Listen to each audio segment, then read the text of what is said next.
Ready. So in front of me is a 94 F150. Now, granted, keep in mind, I've already pulled the inline 6 out of here. So we are working with a pretty good open platform. I'm going to clean this engine bay here in a minute and get it ready for paint for the front end. But as far as the existing motor mounts, which are these guys right there, you will have to remove all 3 bolts out of there, and those things are a 9/16, I believe. But once you remove the old motor mounts, you will have to get some of these. These are for your V8 swap, and pretty simple, straightforward. These guys, if you notice, they have 2 bolt holes right here in the front. Those will actually go in there.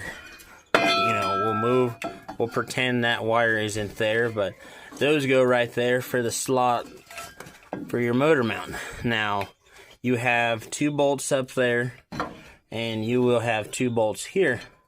And on your crossover member, on all the Fords, they have the holes already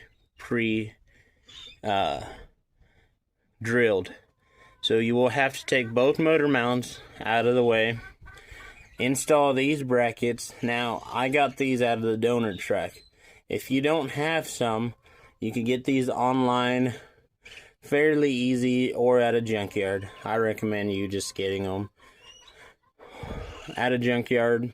That way you could bring home the original hardware. After that is done and said, everything from the V8 will fit in here properly as it needs to be. Now, emissions and all this stuff is going to get cleaned up. Customer does want factory AC, so we will leave the AC components in there along with the condenser. There's no radiator. I've removed all this stuff to get it out of the way and make it a lot easier. Now, being a Ford, some of you guys know, my stool fell, sorry, that they have radiator support bolts on each side of the fender that keep this thing pretty stout. Now, over the time, they do rust, and whenever you go hit them with an impact, 9 times out of 10, they will snap off or break. So for this swap, I just took the hood off and was able to get the engine in